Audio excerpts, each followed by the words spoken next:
Good evening, good evening. Welcome to Word Assembly Antioch Bible Study. Thank you so very much that you made it tonight. God bless you. God bless you. Thank you so much. Listen, we are continually hitting our theme for the year of 2022. 2022, right? 2000. That we are talking about our decisions. And you can go back to a couple of our previous sermons, okay, so that you can catch up if you didn't catch Sundays, okay? We are talking about our theme and our decisions, okay? So let me ask you a question. Shall I? Yes, I shall. What new decisions are we making today? Are we making decisions to lose weight for the new year? Or getting in better shape?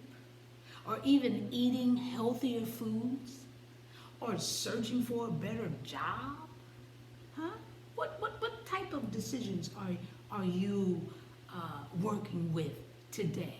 How about, are you trying to plot and plan new ways to stop voting rights or any rights for people who don't look like you? Whatever you decide, make sure you bring Jesus in on all of the decisions that you make. See, if you can't bring Jesus in on the decision-making process, then maybe, just maybe, we need to rethink if it's something we should do or not. Or rethink it if we know for sure that the answer is no before we even get started. See, there are times, y'all, when we feel, we do. We feel like this sometimes, that we may be bothering the Lord on our decisions. That we are choosing to do, what we're choosing to do is so small. We don't feel that we should interrupt him for the decisions we have to make, because they're so minute for a powerful God that he doesn't have time for little old me. For little old me. Well, first and foremost, because we use the term our problem or problems is so small for a powerful God, instead of us saying that our problem or problems are so small for our Father, our wording, y'all, changes things. Because our Father wants to be in on any and all decisions that comes our way. Any and all of them. When we choose not to bring him in on our decisions, the outcome could be disastrous.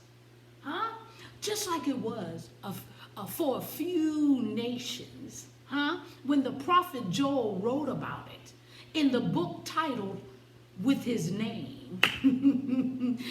It's written there, and it's there in your Bibles for all of us to have a record of. For Joel literally prophesied to the people the judgment of the Lord. Meet me in Joel chapter 3, starting at verse 12. I'm reading from the New King James Version. Amen. Amen. This is what it says. I just want to give you a little taste, because I was trying to give you a little synopsis of it earlier. Okay? The Bible says this, let the nations be wakened and come up to the valley of Jehoshaphat, for there I will sit to judge all the surrounding nations. Put in the sickle, for the harvest is ripe. Come, go down, for the winepress is full, the vats overflow, for their wickedness is great. Multitudes in the valley of decision, for the day of the Lord is near in the valley of decision. Oh, what's happening here? For those who believed in God, they would be delivered and restored. And they also received the promise of a coming king. And that king did come. Not right then and there, but the King Jesus did come. He was promised and he did come. Oh, but when the disobedient ones, when the nations who were and are doing harm to God's people, hear me, people of God, there are times when God himself has to enter the space and time arena to assert in a bold and dramatic way that he is in complete control all by himself with no other help needed. God says, he says, let the nations be weakened. Come up, come to the valley of Jehoshaphat, for I will sit and judge the surrounding nations. There are times he comes in and shows us who's in complete control, all by himself. Man, oh man. So even though, people of God, it looks bad, yeah, times right now looks bleak.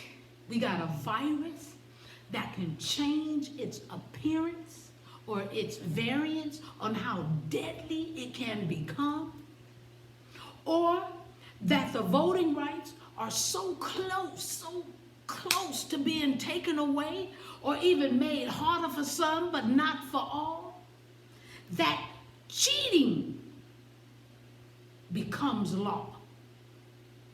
Really? Really? Know this,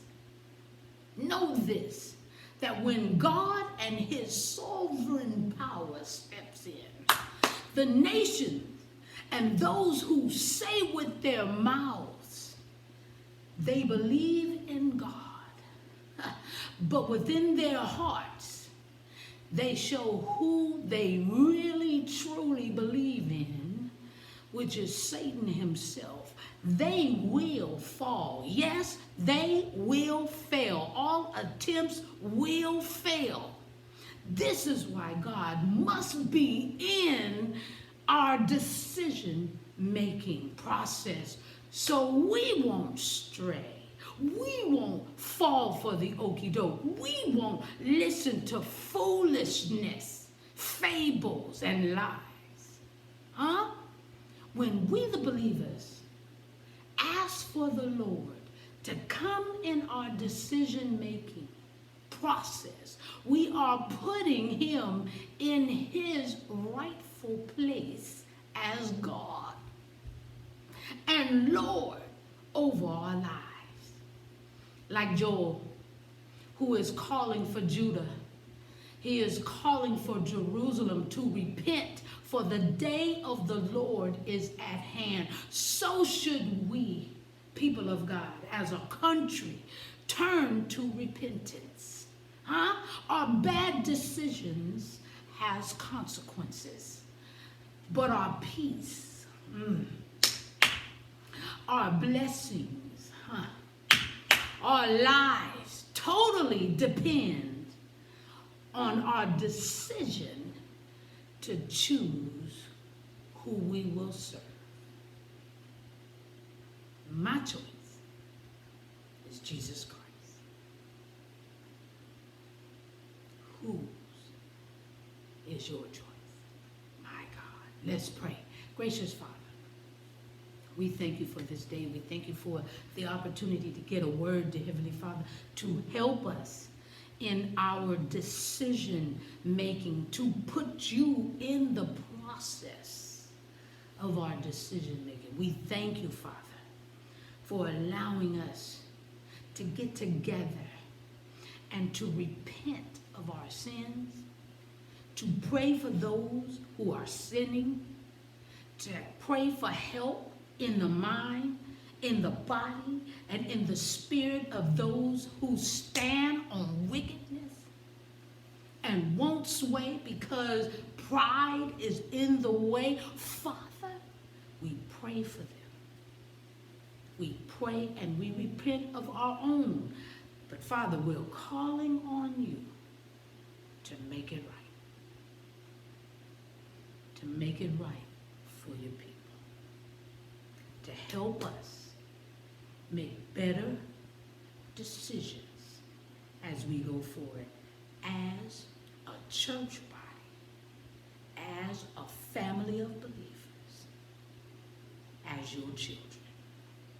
This we pray and praise in Jesus' name. Amen, and thank you, Jesus. Woo! It's giving time, y'all. That's it. That's all I got for you. We trying to get our decisions together. It's giving time. All of the information is provided for you right there on the screen.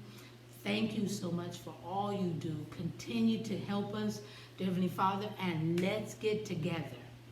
I said, dear Heavenly Father, family. Let's get together, family, to do what we need to do, what's right. Let's make sure Jesus is in on all of our decisions. I love you. God bless you. Have a great night. Continue to give. Thank you so very much. Continue to love. Continue to pray. And as we were doing just 3 days ago, not 3 days ago, actually we stopped on the 2nd. We started on Friday fasting and praying for 3 days from 6 a.m. to 6 p.m. So half a day, not the entire day, but enough to get our minds just settled on the Lord. We're going to do that for 3 months. So toward the end of January, we will be starting again, and then that will be our 2nd month, and we'll do it again for March. We will be fasting and praying. We will be putting the Lord Jesus Christ in our decisions. I love you. I'll see you. If I don't see you tonight, spilling the tea at 10, then I'll see you hopefully on Sunday right here at Word Assembly Antioch church service beginning at 9 o'clock. If you want your young people to get a word, YPC 8:30. Love you. Have a great